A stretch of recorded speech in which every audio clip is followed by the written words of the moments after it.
Bismillahirrahmanirrahim. Assalamualaikum warahmatullahi wabarakatuh.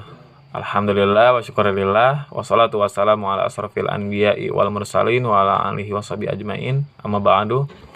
Perkenalkan, kami dari kelompok 8 yang akan membawakan materi keempat dengan beranggotakan yang pertama ada Dea Nurhalilah, Fardan Abdillah, Ibadur Rahman Nurmutabi, Pradana Setia Praja, Ratih Indriani, dan yang terakhir ada Rizky Darmawan. Di sini kami akan membawakan materi yang berjudul Equity Theory dan Discrepancy Theory. Dan untuk materi yang pertama akan dibawakan oleh Rizky Darmawan tentang definisi Equity Theory. Waktu dan tempat kami persilahkan. Bismillahirrahmanirrahim. Kali ini saya Rizky Darmawan akan menjelaskan mengenai definisi dari Equity Theory. Sesuai dengan namanya, equity theory jika diterjemahkan ke dalam bahasa Indonesia itu berarti teori keadilan, di mana menurut equity theory ini kepuasan seseorang itu tergantung kepada apakah ia merasakan adanya keadilan atau ketidakadilan dari berbagai situasi yang dialaminya. Teori keadilan ini merupakan variasi lain dari teori perbandingan sosial, di mana para individu cenderung untuk membandingkan dirinya dengan orang lain atas keadilan maupun ketidakadilan dari situasi yang mereka alami. Di dalam dunia pekerjaan, menurut equity theory ini, seseorang atau pekerja itu cenderung untuk membandingkan output hasil kerjanya dibandingkan dengan input atau pekerjaan yang telah mereka lakukan. Contohnya misalkan para pekerja itu cenderung untuk membandingkan gaji atau bayaran yang mereka terima, apakah bayaran itu sebanding, adil, atau sesuai dengan pekerjaan bobot kerja yang telah mereka kerjakan gitu. Nah, didasarkan pada teori keadilan ini, para pekerja yang merasakan adanya suatu ketidakadilan itu cenderung untuk melakukan 6 hal. Yang pertama yaitu mengubah input. Artinya pekerja ini mengubah jenis atau bentuk pekerjaannya. Misalkan para pekerja itu mengerahkan lebih sedikit upayanya jika mereka digaji rendah dan sebaliknya. Yang kedua yaitu ada mengubah hasil. Nah, ada individu yang dibayar dengan menggunakan dasar hasil gitu. Jadi semakin banyak hasil yang mereka kerjakan, maka akan semakin tinggi bayarannya. Namun dengan mutu yang lebih rendah gitu. Yang ketiga yaitu mengubah persepsi sendiri. Contohnya misalkan ada suatu kalimat yang seperti ini.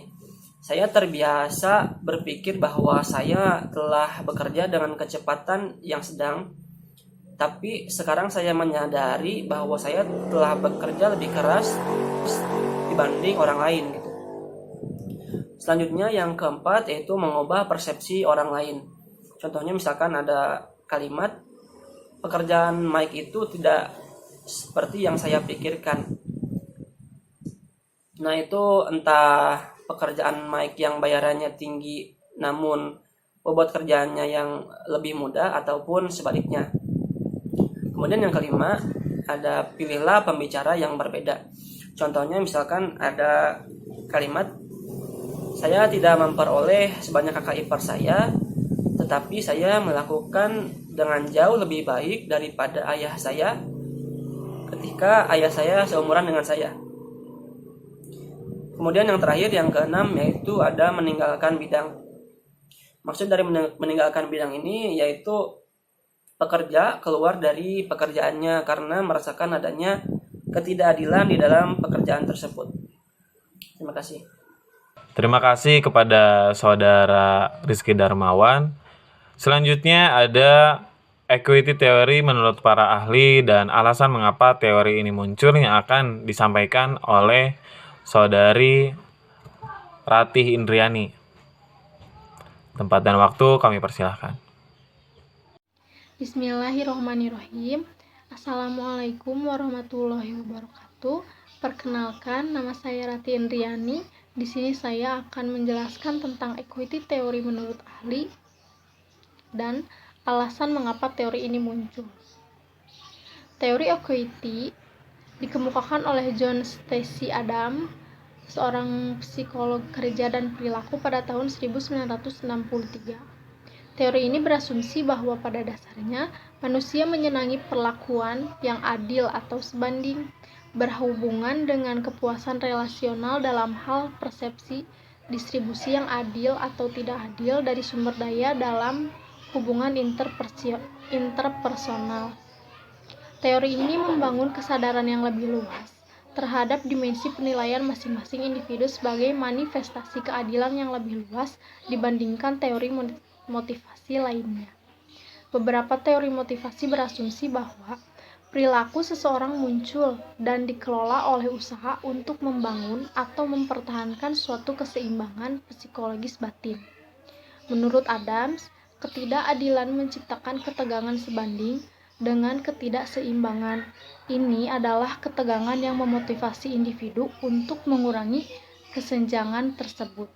Akibatnya, semakin tinggi perasaan ketidakadilan, semakin kuat motivasi untuk mengurangi itu. Selanjutnya, alasan mengapa teori ini muncul.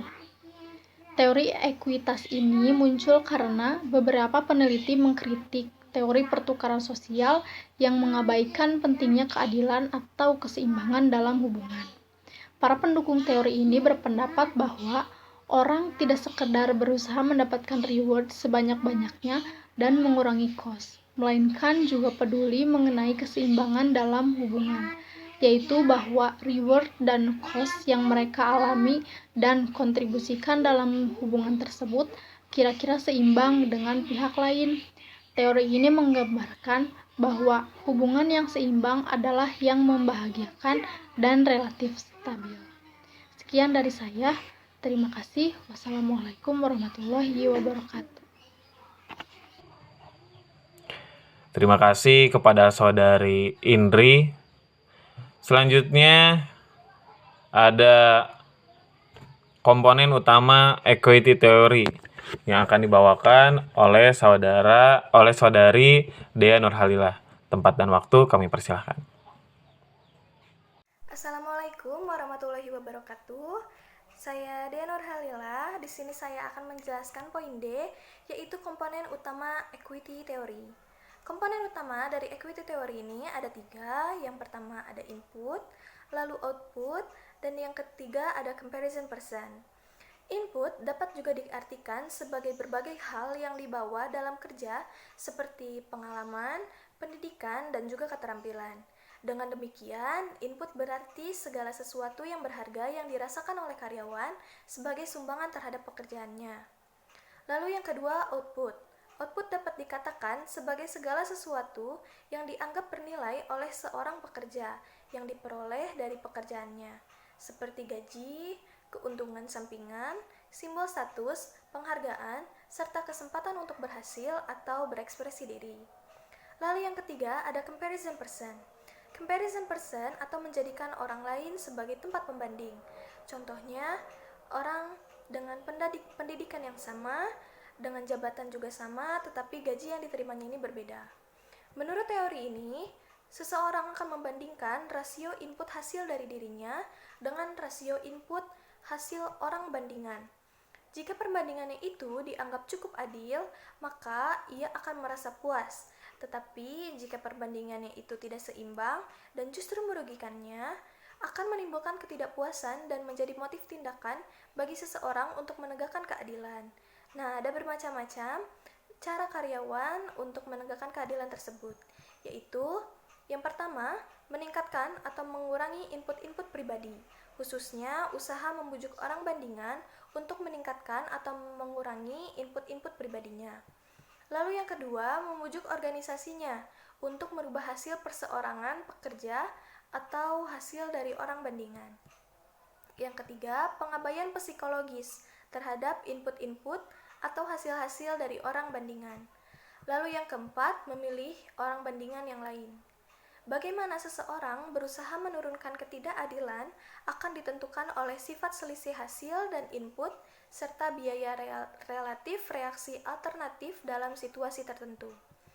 Teori keadilan memiliki implikasi terhadap pelaksanaan kerja para karyawan di samping terhadap kepuasan kerjanya. Teori ini meramalkan bahwa seorang karyawan akan mengubah input usahanya jika tindakan ini lebih layak daripada reaksi lainnya terhadap ketidakadilan. Adapun kelemahan dari teori ini, yaitu kenyataan bahwa kepuasan orang juga ditentukan oleh perbedaan individu. Selain itu, tidak linearnya hubungan antara besarnya kompensasi dengan tingkat kepuasan lebih banyak bertentangan dengan kenyataannya. Sekian dari saya, terima kasih. Terima kasih kepada Saudari Dea. Selanjutnya, materi tentang perbandingan antara equity theory dengan teori motivasi yang lain yang akan disampaikan oleh Saudara Pradana Setia Praja. Tempat dan waktu kami persilahkan. Selanjutnya pembahasan akan dilanjutkan oleh saya, Pradana Setia Praja. Pembahasan mengenai perbandingan antara equity theory atau teori keadilan dengan teori motivasi yang lain. Seperti yang kita ketahui bahwa teori motivasi ini memiliki atau mempunyai banyak teori. Dan seperti yang sudah kita ketahui, seperti teori hierarki, IRG, dan teori tiga kebutuhan, di mana tiga teori ini memfokuskan pada sudut pandang kebutuhan manusia. Lalu ada teori dua faktor dan teori model karakteristik pekerjaan, di mana dua teori ini memfokuskan motivasi dari sudut pandang persepsi dan sikap dari pekerja. Jadi motivasi dan kepuasan dalam bekerja itu dilihat dari sikap si pekerja. Lalu dari teori equity sendiri, pekerja akan termotivasi atau mendapatkan kepuasan dalam bekerja jika mendapatkan keadilan. Keadilan seperti apa? Keadilan di mana apa yang diberikan perusahaan kepada pekerja harus sama atau dirasa sama oleh pekerja. Dirasakan sama atau seimbang, teman-teman. Seimbang dengan apa yang si pekerja itu berikan kepada si perusahaan. Dan dalam teori equity ini atau teori keadilan, ini pekerja akan membandingkan dirinya dengan pekerja lain yang memiliki tingkatan yang sama. Jadi, pekerja ini akan mencari seseorang yang akan dibandingkan dengan dirinya, namun di posisi yang sama. Seperti contoh, atau bukan contoh ya. Jadi dalam teori keadilan ini tuh, para pekerja akan membandingkan apa yang mereka peroleh dari pekerjaan mereka, yaitu hasil, seperti gaji, promosi, pengakuan, atau mendapatkan tempat di sudut kantor, misalkan mendapatkan tempat di kantor, pada apa yang mereka masukkan ke dalam perusahaan. Jadi seperti apa yang sumbangsihkan seperti usaha, pengalaman, dan pendidikan si pekerja itu mendapatkan hasil yang seimbang dari perusahaan. Jadi saling menguntungkan. Nah, dalam ini tuh mereka akan mengambil rasio atau perhitungan hasil mereka terhadap input mereka dan membandingkan dengan rasio orang lain. Biasanya seseorang yang sama, seperti misalnya rekan sekerja atau seseorang yang memiliki pekerjaan yang sama, itu memiliki input yang sama dengan dirinya dan mendapatkan output atau hasil yang sama, itu dirasakan adil. Namun ketika si pekerja ini sama-sama memberikan input yang sama, seperti usaha dalam bekerjanya, pengalamannya, pendidikannya sama, namun dalam hasil seperti gaji dan promosi berbeda, dan rasionya pun si A dan si B berbeda, dan itu dirasakan tidak adil, dan situasi itu pun dikatakan tidak adil. Dikatakan adil ketika seseorang yang dalam posisi yang sama dan melakukan input yang sama dan mendapatkan output yang sama, dan itulah yang disebut dengan adil dalam teori equity ini atau teori keadilan. Mungkin sekian dari saya. Terima kasih. Terima kasih kepada Saudara Pradana. Selanjutnya ada teori perbandingan intrapersonal dan dampak ketidakpuasan kerja yang akan disampaikan oleh Saudara Fardan Abdillah. Tempat dan waktu kami persilahkan. Bismillahirrahmanirrahim. Assalamualaikum warahmatullahi wabarakatuh. Perkenalkan, nama saya Farin Abdillah. Di sini saya akan membahas mengenai teori perbandingan intrapersonal atau yang sering kita dengar dengan diskrepensi teori. Nah, teori ini mengukur kepuasan kerja seseorang dengan menghitung selisih antara sesuatu yang pekerja ini dapatkan dan sesuatu yang pekerja ini inginkan. Nah, kepuasan atau ketidakpuasan yang dirasakan oleh pekerja ini merupakan hasil dari perbandingan antara apa yang ia dapatkan dan apa yang ia inginkan. Nah, kepuasan akan dirasakan oleh individu tersebut apabila perbandingan antara realita dan kenyataannya itu kecil.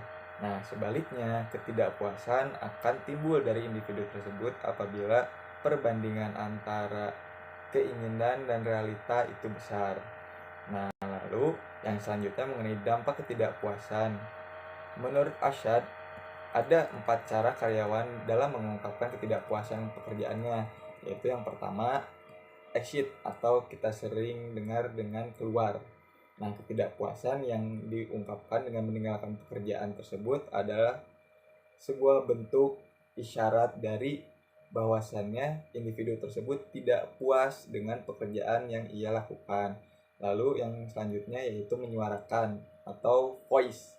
Nah, ketidakpuasan kerja yang diungkapkan melalui usaha aktif dan konstruktif ini sebagai proses memperbaiki kondisi, termasuk memberikan saran, termasuk mendiskusikan masalah dengan atasannya.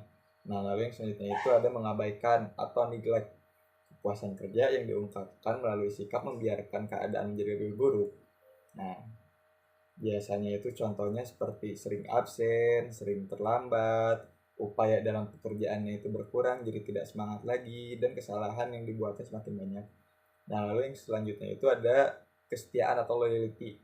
Nah, ketidakpuasan yang diungkapkan dalam menunggu secara pasif sama kondisinya.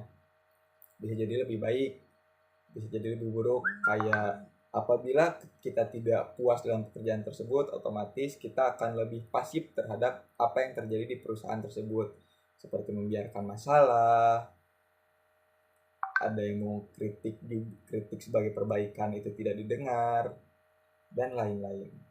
Berikut materi yang dapat saya jelaskan. Salah dan kurangnya mohon dimaklumi. Wassalamualaikum warahmatullahi wabarakatuh.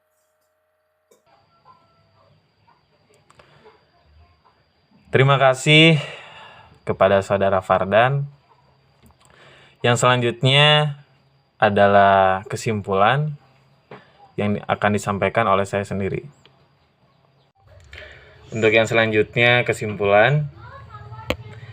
Equity teori dikemukakan oleh John Stacy Adams, seorang psikolog kerja dan perilaku pada tahun 1963. Teori ini berasumsi bahwa pada dasarnya manusia menyenangi perlakuan yang adil atau sebanding. Berhubungan dengan kepuasan relasional dalam hal persepsi distribusi yang adil atau tidak adil dari sumber daya dalam hubungan interpersonal. Menurut Adams, ketidakadilan menciptakan ketegangan sebanding dengan ketidakseimbangan. Teori ekuitas ini muncul karena beberapa peneliti mengkritik teori pertukaran sosial yang mengabaikan pentingnya keadilan atau keseimbangan dalam hubungan. Teori keadilan beranggapan kepuasan seseorang tergantung apakah ia merasakan ada keadilan atau tidak adil atas situasi yang dialaminya. Menurut teori keadilan, equity teori, seorang pekerja akan membandingkan apa yang mereka peroleh dari pekerjaan mereka, misalnya gaji, promosi, atau pengakuan pada apa yang mereka masukkan ke dalamnya, misalnya usaha, pengalaman, dan pendidikan. Komponen utama teori keadilan adalah input, yaitu berbagai hal yang dibawa dalam kerja seperti pendidikan, pengalaman, keterampilan. Juga output, yaitu segala sesuatu yang dianggap bernilai oleh pekerja yang diperoleh dari pekerjaannya, seperti gaji dan lain-lain. Dan comparison person, yaitu menjadikan orang lain sebagai tempat perbandingan. Kemudian teori perbandingan intrapersonal atau diskrepensi teori, ini mengukur kepuasan kerja seseorang dengan menghitung selisih antara sesuatu yang seharusnya dan kenyataannya yang dirasakan. Dampak ketidakpuasan kerja ada 4, yaitu exit, ketidakpuasan yang diungkapkan dengan meninggalkan pekerjaan. Kemudian voice diungkapkan melalui usaha aktif untuk memperbaiki kondisi termasuk memberikan saran perbaikan. Selanjutnya ada neglect, diungkapkan melalui sikap membiarkan keadaan menjadi lebih buruk. Yang terakhir yaitu loyalty, diungkapkan dengan menunggu secara pasif sampai kondisinya menjadi lebih baik. Terima kasih kepada teman-teman yang udah menyaksikan ataupun mengikuti penyampaian materi dari kami. Adapun nanti untuk pertanyaan dan lain-lain bisa teman-teman sampaikan melalui kolom komentar ataupun di grup. Terima kasih. Mungkin sekian dari kami. Mohon maaf apabila banyak tutur kata yang salah. Wassalamualaikum warahmatullahi wabarakatuh.